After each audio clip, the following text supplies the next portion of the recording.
Wassalatu wassalamu ala rasulillah. Je remercie de prime abord mon grand frère, le gouverneur Ahmed Douval Messoud, qui en mon absence a tenu à me relayer, à me seconder pour organiser cette rencontre extrêmement importante.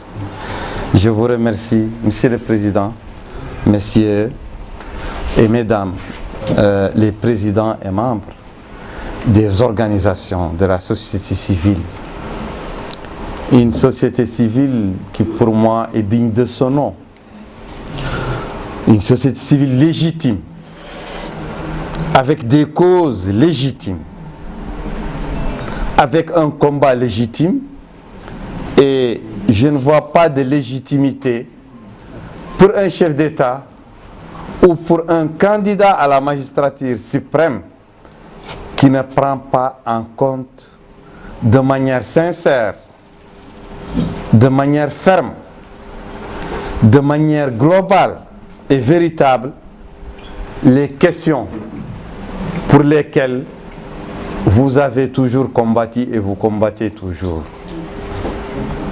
Il n'y a pas de légitimité pour les candidats qui veulent omettre ces problèmes fondamentaux, ces problèmes réels, ces problèmes vivants, ces problèmes graves, ces problèmes nationaux, ces problèmes humanitaires, ces problèmes humains, qui sont la question du génocide avec ses différentes ramifications, avec ses différentes branches, que sont les déportations systématiques de dizaines de milliers de Mauritaniens, arrachés à leur pays, des Mauritaniens autochtones arrachés à leur pays. Je voudrais, avant de rentrer dans le vif de ce débat, de ce mot, de cette adresse, la prière et le silence sur plusieurs victimes ou catégories de victimes. La prière sur les victimes du génocide mauritanien, au cours duquel les populations peules ou poularophones ont été visées de manière principale. Le silence aussi et la prière sur les génocides similaires qui se déroulent au Mali, l'un de nos deuxièmes pays, qui se déroule alors que la communauté internationale est silencieuse. J'ai toujours dit que nous avons un devoir vis-à-vis des morts.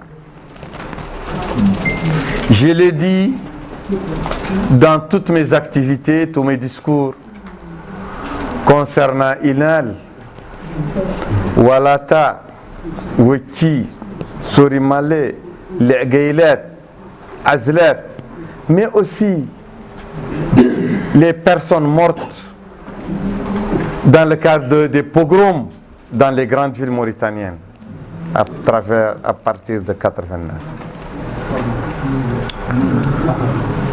On ne peut pas lutter seulement pour les personnes vivantes. Nous avons un devoir vis-à-vis des morts.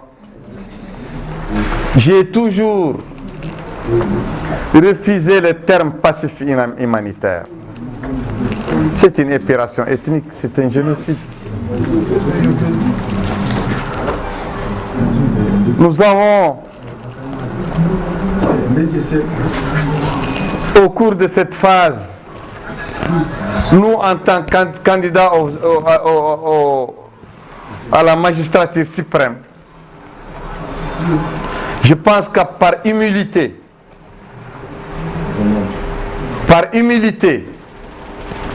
par justice, par reconnaissance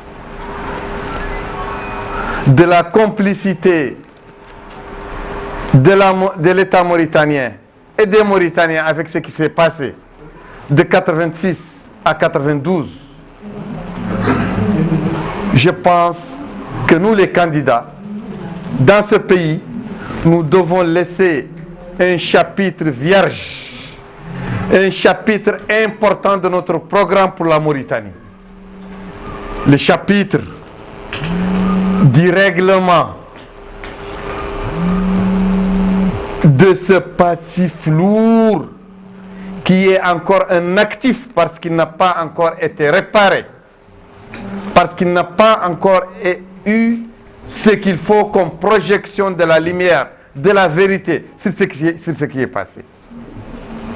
Parce que la justice est encore empêchée, bloquée, prise en otage à cause d'une amnistie ignoble qui a été faite pour justifier et pérenniser l'impunité.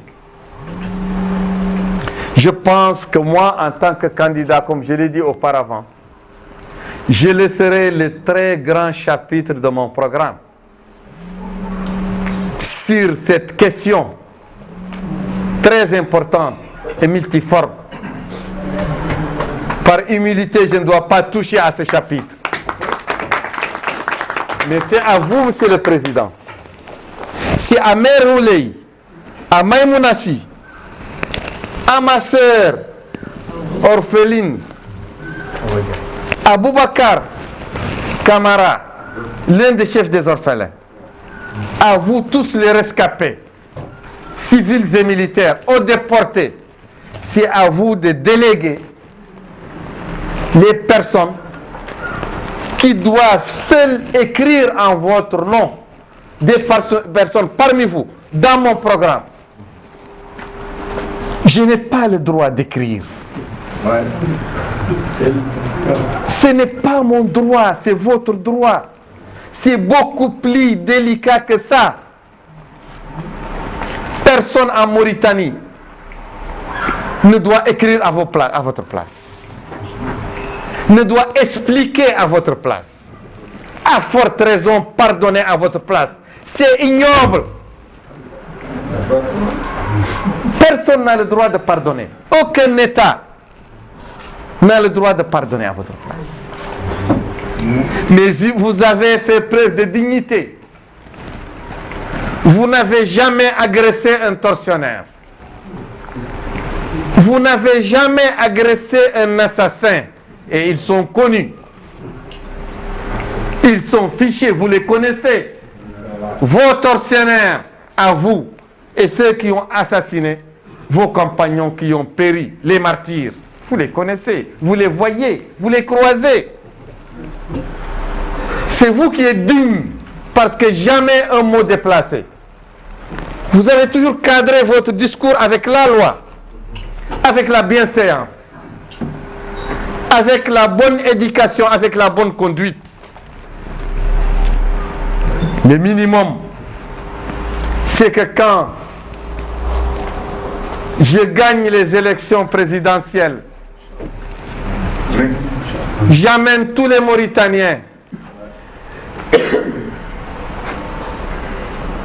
à vous demander pardon à genoux. Tous les Mauritaniens dignes. Je parle des Mauritaniens dignes. Je parle des Mauritaniens humains. Je parle des Mauritaniens justes. Je parle des Mauritaniens véridiques. Ils doivent le faire. Nous devons le faire. Et les Mauritaniens doivent s'asseoir, vous écouter parler, doivent s'asseoir et vous dicter votre manière de faire, votre vision du règlement. Vous devez les dicter à nous tous, à nous autres. Et nous devons obtempérer, accepter, se soumettre, obéir, c'est le minimum. Ma victoire n'a pas de sens Si dans mon programme et dans mon cœur, je ne porte pas la justesse de cette cause, la légitimité de cette cause. C'est pourquoi, depuis mon engagement, sous les yeux de ma sœur et de ma mère, Maïmounassi et Oulay Sall, elles connaissent les mots que j'ai choisis. Elles connaissent la ligne que j'adopte. Mes petits frères orphelins le savent. Mes grands frères rescapés le savent.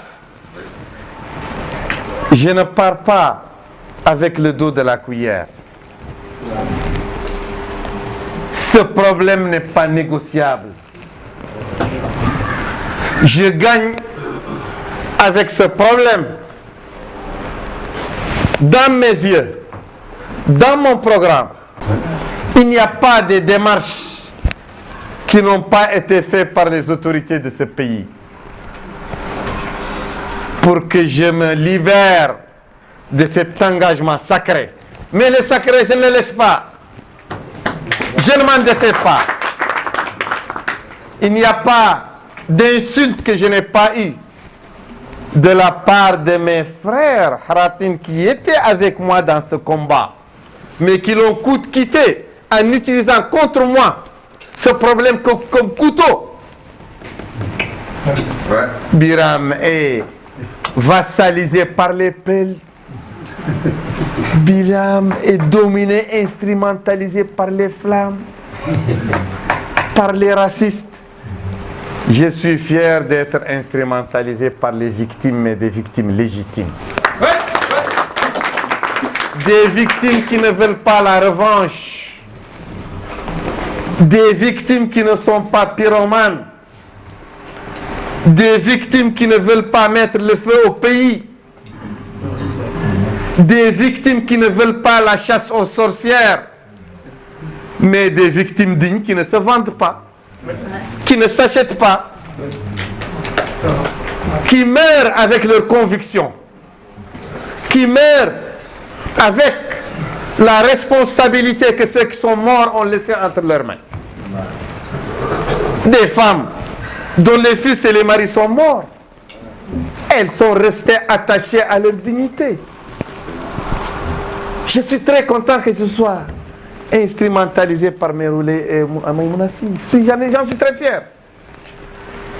Je suis très fier d'être instrumentalisé par Awa et Kamara, le fils de l'Amtourou.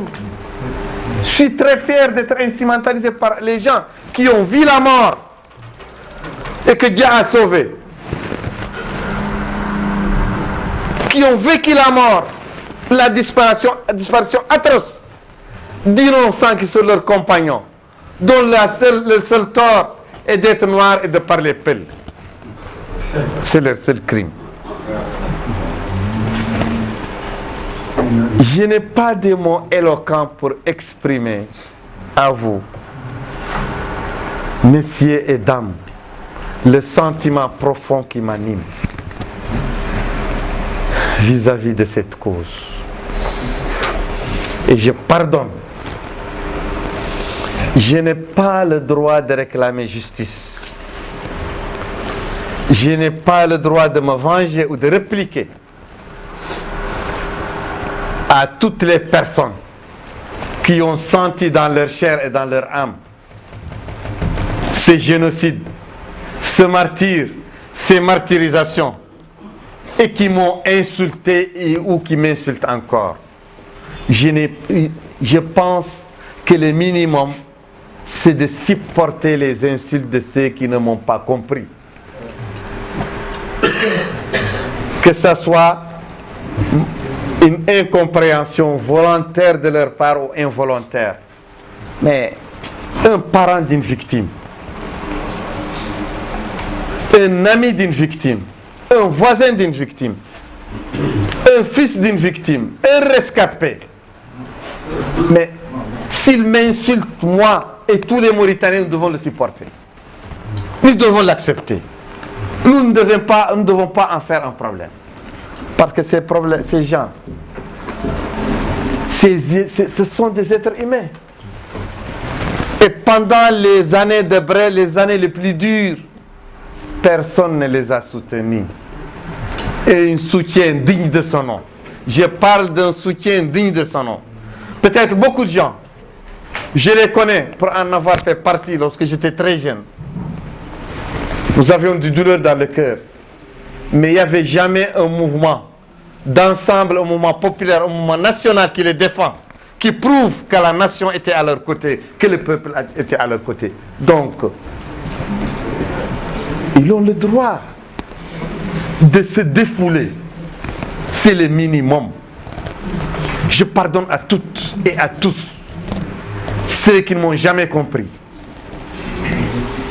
et qui m'insultent toujours. Je pardonne à ceux qui ne m'ont pas compris, mais qui m'ont compris en fait. C'est le minimum.